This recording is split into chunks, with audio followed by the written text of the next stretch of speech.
ये जब लड़ाई हो तो घर का संगठित होना बहुत जरूरी है। एक एक सीट बहुत महत्वपूर्ण है। जो भी भारतीय जनता पार्टी में बरेली में हो रहा है, निश्चित रूप से पार्टी की छवि को इससे धक्का पहुंच रहा है। भारतीय जनता पार्टी अपने आप अगर चांस देती है तो फिर कुछ कहना नहीं है। सोने की थाली में सजा के आप सीट आदरणीय प्रवीण सिंह अरन जी को दे रहे हैं, वैसे दे दीजिएगा। बरेली में मुख्यमंत्री योगी आदित्यनाथ जी की सभा भी हो चुकी है, प्रत्याशी की घोषणा हो चुकी है और एक दो दिनों में बरेली के जो भाजपा के प्रत्याशी हैं नामांकन दाखिल करने वाले हैं।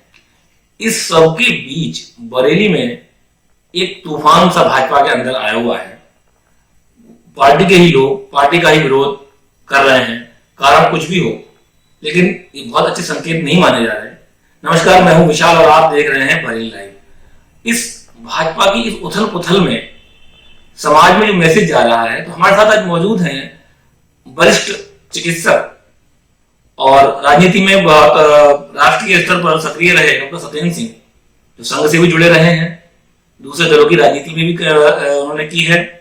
आइए उनसे बात करते हैं कि भाजपा के इस जो बरेली भाजपा है उसमें इस उथल पुथल का क्या असर पड़ेगा इस चुनाव पर। दोस्तों नमस्कार। नमस्कार, बहुत स्वागत है आपका बरेली लाइव में। धन्यवाद। बरेली लाइव ये जो प्रत्याशी भाजपा का आ चुका, आप मोदी जी के सपोर्टर हैं और जो पहले हमारे सांसद रहे हैं 8 बार के, उनसे बहुत प्रगाढ़ आपके रिश्ते रहे हैं जी। तो इस जो विवाद बरेली में चल रहा है उसे किस दृष्टि से देखते हैं, क्या है मतलब? देखिए, जब लड़ाई हो तो घर का संगठित होना बहुत जरूरी है और किसी भी लड़ाई में दुश्मन को कमजोर नहीं समझना चाहिए।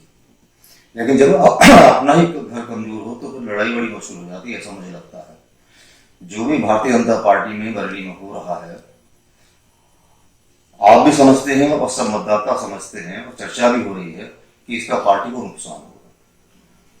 और जो मिशन है भारतीय जनता पार्टी का, आदरणीय मोदी जी और योगी जी के नेतृत्व में भारत को विश्व गुरु बनाने का, भारत को एक ऐसा राष्ट्र बनाने का जिसकी सीमा पर बैठे दुश्मन भारत के बारे में एक बार अगर कुछ खराब सोचते हैं तो कांपने लगे, उसमें कहीं ना कहीं अवरोध पैदा होने वाला है।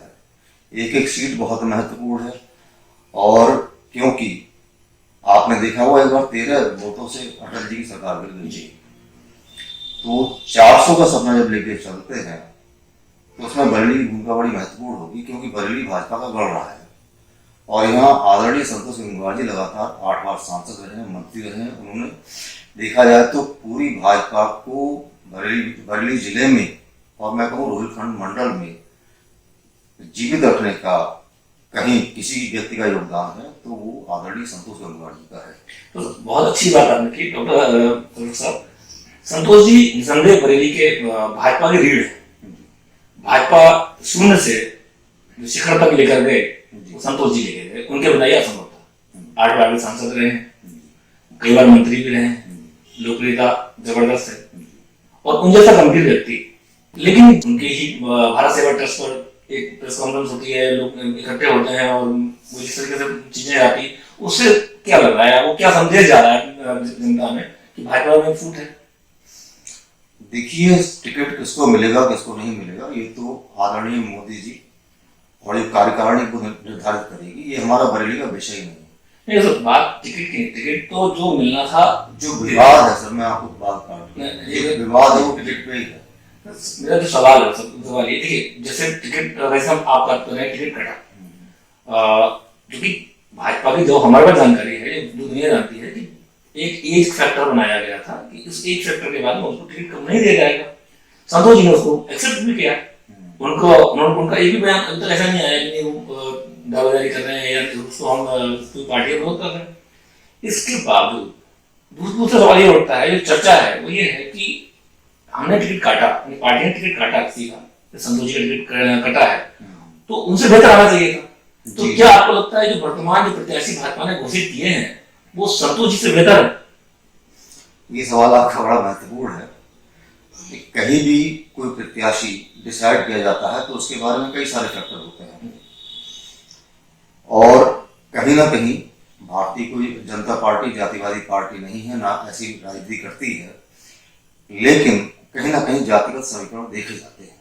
चुनाव जीतना होता है, सरकार बनानी होती है। जातिवादी पार्टी नहीं है Bhajpa, party with the difference लोग उसे कहते भी थे, लेकिन 30-40 साल तक एक जाति विशेष के सांसद हमारे पास रहे, अब उसी जाति का हमने दूसरा कैंडिडेट भी पार्टी ने उतारा है, तो ये इसी जातिवाद नहीं मानेंगे। मैंने बताया कई सारे फैक्टर काम करते हैं, जाति भी एक महत्वपूर्ण पार्ट जरूर होता है चुनावों में खासकर, लेकिन कहीं ना कहीं भारतीय जनता पार्टी जातिवादी राजनीति नहीं करती। उसका मूल उद्देश्य हिंदू और जो सनातन धर्म को मानने वाले जो हिंदुस्तान की नेटिव लोग हैं यहाँ के, और यहाँ की संस्कृति है, उसको साथ लेकर के चलना। तो इस मानसिकता के जो भी लोग होते हैं वो सब इस पार्टी में कभी ना कभी कहीं ना कहीं जैसी उनकी उपयोगिता होती है उसके हिसाब से उनको एडजस्ट किया जाता है। तो जहां तक संतोष जी का टिकट काटने का सवाल है, मैं तो नहीं कहूँगा उनका टिकट काटा गया। भारतीय जनता पार्टी के वरिष्ठ नेता है, पार्टी निश्चित रूप से उनके लिए कुछ अच्छा सोच रही होगी। आगे कहीं का राज्यपाल या कोई बड़ा पद या कोई जिम्मेदारी जनता भारतीय जनता पार्टी निश्चित उनको देने वाली होगी, ऐसा मेरा विचार है। और चूंकि छत्रपाल जी भी राष्ट्रीय स्वयंसेवक संघ से बहुत लंबे समय से जुड़े हुए हैं, अब कहीं ना कहीं ये मानक रहा है उनको टिकट देने में, और बहुत सारे समीकरणों के साथ। तो मेरा तो ये मानना है कि जो इस समय पार्टी में चल रहा है, भारतीय जनता पार्टी की डिफरेंस मानी जाती है, निश्चित रूप से पार्टी की छवि को इससे धक्का पहुंचना है। और हमें ये सोचना है कि अगर हमें आदरणीय मोदी जी के नेतृत्व में सरकार बनानी है तो हमें हर कीमत पर एक एक सीट उतनी ही महत्वपूर्ण है जितनी की वाराणसी की आदरणीय मोदी जी की सीट महत्वपूर्ण है और जितनी अन्य सांसदों की सीट महत्वपूर्ण है। 80 में 80 का आंकड़ा हम लेके चलेंगे, तब हम वो लक्ष्य पा पाएंगे जो आदरणीय मोदी जी और योगी जी इस हिंदुस्तान को देना चाहते हैं। जैसे जातिवादी पार्टी भी नहीं है, पार्टी डिफरेंस भी है, सारी चीजें हैं आप, लेकिन ये आप मान रहे हैं कि जो वर्तमान में बरेली की जो सीट है, जो बरेली में हो रहा है भाजपा में, उससे एक नेगेटिव इम्पैक्ट आएगा। क्या वोटर कंफ्यूज नहीं हो रहा? वोटर इस समय जो पूरे शहर में माहौल लग रहा है, पूरी जो लोकसभा क्षेत्र में माहौल लग रहा है, वोटर इसमें उदासीन है, मतलब बहुत ज्यादा परेशान सा दिखाई दे रहा है। मैंने बताया नुकसान तो होगा। जब हम लड़ाई लड़ने जाते हैं तो हमारा घर का संगठित होना बहुत जरूरी है, और निश्चित रूप से भारतीय जनता पार्टी को उससे नुकसान होगा समय रहते अगर इसको सब ठीक नहीं किया गया। अजीब सी दिक्कत है भारतीय जनता पार्टी में, मैं पहली बार सुन रहा हूँ कि ब्राह्मण की कुर्मी की जाट की बनिया, ये संस्कृति भारतीय जनता पार्टी की संस्कृति नहीं है। और जो लोग ये कर रहे हैं वो निश्चित रूप से आदरणीय संतोष गंगवार जी का भी नुकसान कर रहे हैं, और जो हमारे प्रत्याशी हैं उनका भी नुकसान करेंगे। और भारतीय जनता पार्टी का नुकसान केवल बरेली नहीं होगा, बरेली में अगर भारतीय जनता पार्टी आती है तो इसके लंबे लॉन्ग टर्म इफेक्ट आएंगे। यहाँ की विधानसभा सीटों पर भी फर्क पड़ेगा और खंड मंडल में पूरे में इसका फर्क पड़ेगा। सोचने वाली बात है। तो ये तो आप भी मान रहे हैं फर्क पड़ेगा, नुकसान होगा। सवाल ये, जब संतोष जी को भी नुकसान हो रहा है, छत्रपाल जी को भी नुकसान हो रहा है, जो भाई जिसका टिकट कटा उसको नुकसान हो रहा है, जिसको मिला उसका भी नुकसान हो रहा है, तो फायदा किसका होगा? फायदा विपक्ष का होगा। जब लड़ाई में लड़ रहे हो, आपका घर ही इकट्ठा नहीं है, तो विपक्ष को 100% फायदा होगा, इसमें कहने वाली बात ही नहीं है। तो मेरा विषय वही है कि ये समय इन बातों में नहीं पड़ने का है। आदरणीय संतोष जी का टिकट कटा नहीं है, और उन्होंने वो बहुत गंभीर नेता है, एक शब्द भी इस बारे में अनर्गल नहीं कहा है। जो उनके समर्थन में दिखाई दे रहे हैं मुझे, जो टिप्पणी करते हैं अखबारों में और जाति की बात कर रहे हैं, तो उनसे मैं कहना चाहता हूँ संतोष गंगवार कुर्मी नेता नहीं, भारतीय जनता पार्टी के सांसद रहे हैं वो लगातार 8 साल। उन्होंने पूरी बरेली का नेतृत्व किया है। और बरेली की जब हम बात करेंगे तो चाहे वो विभिन्न जातियों में आप ले लें और हिंदू मुसलमान सबके लिए उन्होंने समर्पित कार्य किया है। बरेली को नई दिशा उन्होंने दी है, और रोहिलखंड मंडल में अगर ये सीट हार जाती है संतोष गंगवार जी को प्रमोट करने के बाद, मैं उनको प्रमोशन कहूंगा, कहीं ना कहीं पार्टी कुछ कर रही होगी, तो पूरे मंडल में नुकसान। आप ब्राह्मण हो तो ठीक है, ब्राह्मण हो आपका भी होना है, भारतीय जनता पार्टी का होना है। और इस तरह की मानसिकता पब्लिक में जाएगी, भारतीय जनता पार्टी लोग सभी बात कर रहे हैं, तो समाजवादी पार्टी में और भारतीय जनता पार्टी में या बसपा में क्या फर्क रह जाएगा? Where is party of difference? There is no party with difference. वही आपने सपा का नाम लिया है, आप तो सपा के समाजवादी पार्टी के राष्ट्रीय प्रवक्ता भी रहे हैं। जी। तो उस भले ही हम उसमें वर्तमान सक्रिय राजनीति से थोड़ा दूर हैं, अलग बात है, लेकिन जो आपका अनुभव है, तो उस आज की डेट में जो कैंडिडेट है सपा के, जी तो सपा तो इंडिया गठबंधन का पार्ट है, जी जी तो वो एक बार संतोष जी को मतलब भाजपा को हरा भी चुके हैं, जी।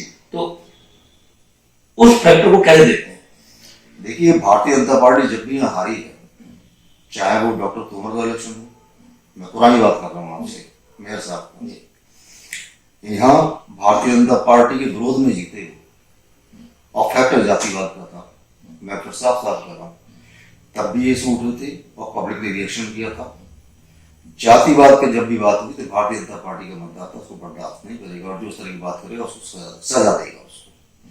तो भारतीय जनता पार्टी को अगर जीतना है तो उसको निश्चित रूप से इस प्रकरण का तुरंत कटाक्षित करके पूरी ताकत से आदरणीय प्रवीण सिंह ऐरन, जो समाजवादी इंडी गठबंधन के प्रत्याशी हैं और यहाँ उन्होंने नेतृत्व किया एज ए सांसद, उनकी पत्नी मेयर भी रही और गद्दार प्रत्याशी हैं वो, तो उनको हराने के लिए या समाजवादी पार्टी को हराने के लिए भारतीय जनता पार्टी अपने आप अगर चांस देती है तो फिर कुछ कहना नहीं है। सोने की थाली में सजा के आप सीट आदरणीय प्रवीण सिंह ऐरन जी को दे रहे हैं, वैसे दे दीजिए।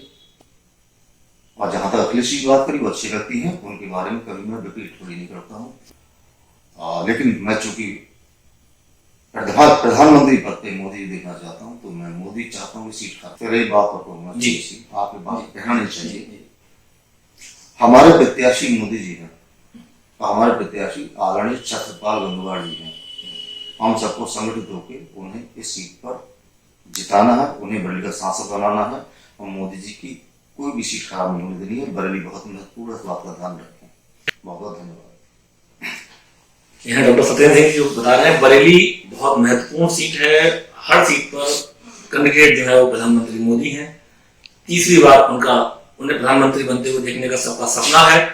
और बरेली के जहां तक विवाद की बात है तो देखते हैं भाजपा का जो नेतृत्व है वो कितनी सक्रियता से इस विवाद का पटक्षेप करने में सफल रहता है। हमारी शुभकामनाएं आपके साथ हैं, आप देखते रहिए बरेली लाइव।